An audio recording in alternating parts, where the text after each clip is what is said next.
Ja, môre is Wêreldstatistieke Dag en Dr. Khoza, uitvoerende bestuurder van bevolkingsstatistiek van Statistieke Suid-Afrika, kom gesels nou met ons oor Suid-Afrika se planne vir Sensus 2021, die nuwe strategie vir data-insamelingsmetodologie. So good morning and thank you so much for joining us. Good morning. Thank you for having me. Let's start with the relevance of stats. Do you find it still relevant? Yes, true. Statistics are relevant and they'll ever be. There won't be any time when they are not.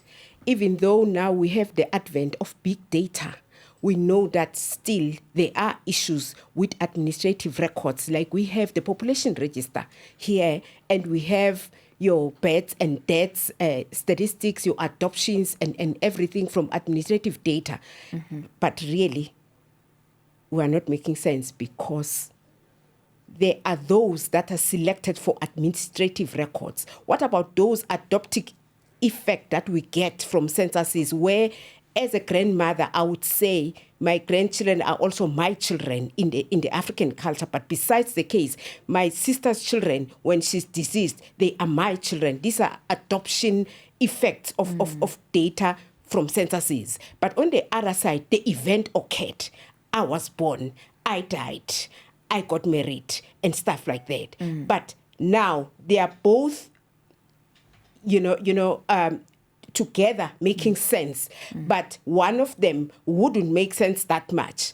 Okay, census is powerful as it talks about the whole country, whether foreign born or South African born, we're collecting you on census night.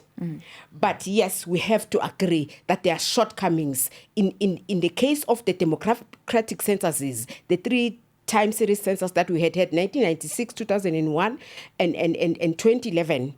Now we're going for census 2021. Now, what we've learned also is that it's not easy. The undercounts have been double digits over time. We've never managed to get the population on board. Probably our methodologies were not making sense. As we are highly, highly urbanized as a country, we know that there are gated communities where you really, really need to make sense how to reach those people on board. And also our training strategies, our focus on hiring a matriculant is also problematic because that matriculant may not even understand at the time of training. Also, we found that after tests, we saw that the training for 1-2 weeks is not making sense here because we are going to get 12,000 enumerators to roam all through the country and collect data. But also there are also response problems. I may decide not to tell you I'm divorced. Or it's same-sex marriage. But we are getting such data as we go on and on. I've been analyzing the data. We're getting such data on same-sex marriages, and it has been 1.1% for CS 2016 because community survey was a large sample survey. That is a substitute for the 5 yearly censuses that STSA couldn't manage because of the fact that there is too much budget constraint for censuses. Right now, we are at billions. We are at 3-point-something billion right now. But also, it's not sufficing for the work that needs to be done. Also, for the fact that we need to train thoroughly for the first time. Is it because normally with the census, as I remember it, people come up to your door. You see someone is filling in a form. And it's a lot of people, especially if people don't trust anybody coming into your home.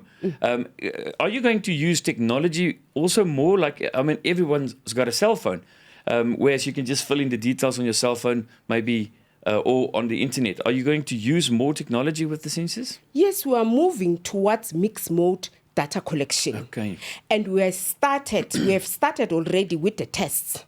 South Africa is a bit complex, but we've started in the main metros in South Africa, Cape Town, Johannesburg, and Durban, where we've just done a test, and it shows you there's something not going right because it was only 27% that answered. But also, we think that our strategies for social mobilization are weak. Probably we need to enhance more because the government depends on censuses to make sense of policies.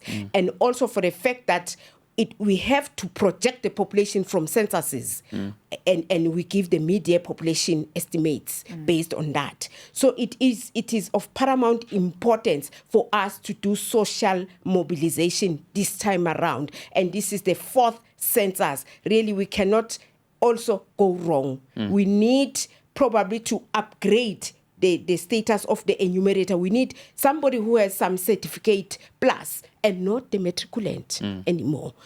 But also remember, it differs by places, because we want to hire where we're collecting data, because those people would be more conversant about the area geographically than anybody else taken somewhere to somewhere. But also the gadget usage, we've already started with that. We've already done that, and we did that in CS 2016, but really we got stolen gadgets and stuff like that, and now enumerators get frozen when somebody is calling you and taking the gadget, and now they freeze, they don't want to collect the data anymore, and we lose as a statistical agency.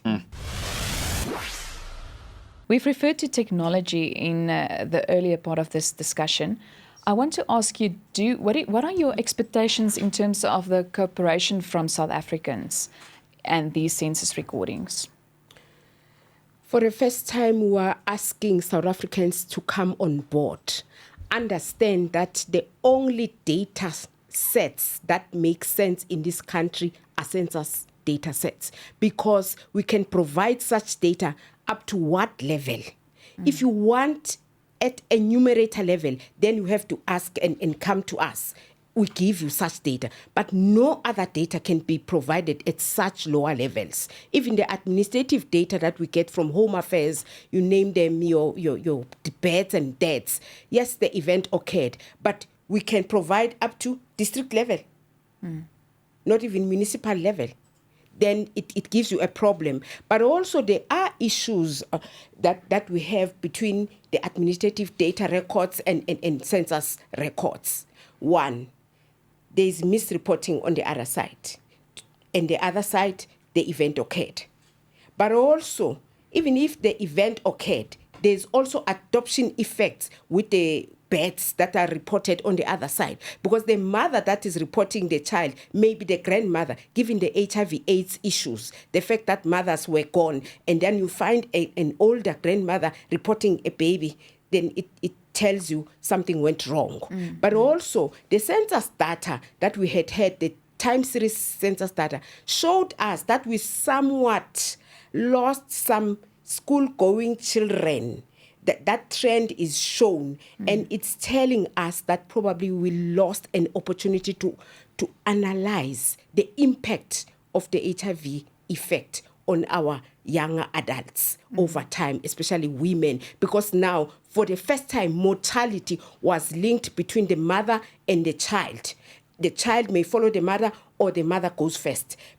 You don't know. But those are the things that we saw in census data over time. It's showing us that at some stage, we wouldn't have missed school-going children when you are enumerating, but it may have been the fact that they were not there, those children. And that dip is there for all three censuses. It's telling us, South Africans, you are not doing your work, because we needed to analyze and find out what actually happened. If you ask for data from Department of Education, the enrollments, which is what we did, and to see where are the children, how could we not have found them during census enumeration? But we found that at the time of enrollment, of birth, we started birth because we have the births from Home Affairs, and we complete them with a completeness rate that we calculate. Now, at the time of age 7, these children are fewer.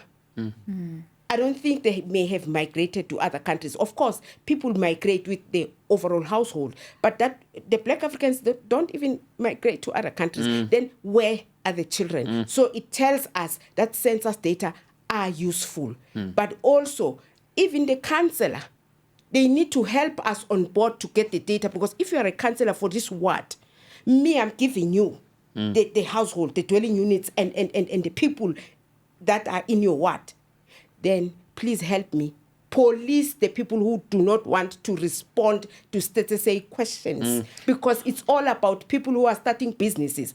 We get so many requests to say, okay, Christine, can you please give me these words? I want to start a business of some sort. I want to know the population there. I want to know the households there, even their income, the average household income and stuff like that. But we also know that with the highly urbanized population here, we may be getting into problems, because now we can average the income that we found in cities. These people are just eating together. That's the census question. Are you eating together? Yeah. But you may not be from the same. This person may have a house in Eastern Cape. Remember. Yes, but now he's living here, he's renting here, but he's got a house there. They are sharing the 1,000 for food. But then the other money goes to Eastern Cape. So we need to strengthen out those things. Isn't it easy? Using the SARS data and stuff. Is it? Why don't you use, especially if you think the rural areas, because people are scattered. If you think of the gills in Natal, in Popotachaba, to use churches and schools that knows the community, wouldn't that be easier to get organizations like churches in to send those people out? That's why now we're doing it socially. We're really trying to mobilize the population of South Africa so that we get better census data, so that it can be useful for all of us. Yes. Why would you motivate South Africans to participate? One, we need to understand our country. If you don't know the statistics of that country, you don't know. If you don't know that at the present moment we have 57 million here. So where are you from? When you come to another country, you are asked, how many are you right now? You need to update yourself about the statistics of the country to know how many beds are we getting. It's 1 million every year. And Home Affairs is telling that. So statistics are just the cornerstone of every knowledge that we collect here. Even in schools, we need to start introducing. I remember I did my master's degree in Uganda. And I was sent by the South African government. We were 9. And now, when we were there, we got this shock that at primary level, the child knows about migration, the effect of migration, mortality. But here, our children didn't know. So it shows that we are somewhat backward with the statistics, and they are really, really ahead. That's why probably we were taken there to be trained on analysis and stuff. And really we need to get our house in order here, because we are highly urbanized and we are getting all types of urbanization. Remember the migration issues. It's such a really, really big issue, because we have the refugee camps here. Yes. Where I'm collecting them now administratively, because we've signed the protocol with other government departments to get data administratively. I'll get them on the 9th of October every year, so that I have such data from institutions, old age homes, because we tended to not get the older persons when we collect data enumeratively, but we get them from the old age homes themselves, mental hospitals, you name them. I'm going to have to stop you there. We ran out of time. So thank you so much for joining us. You are extremely passionate and we appreciate that. Dit was dan Dr. Christine Khoza van Statistieke Suid-Afrika.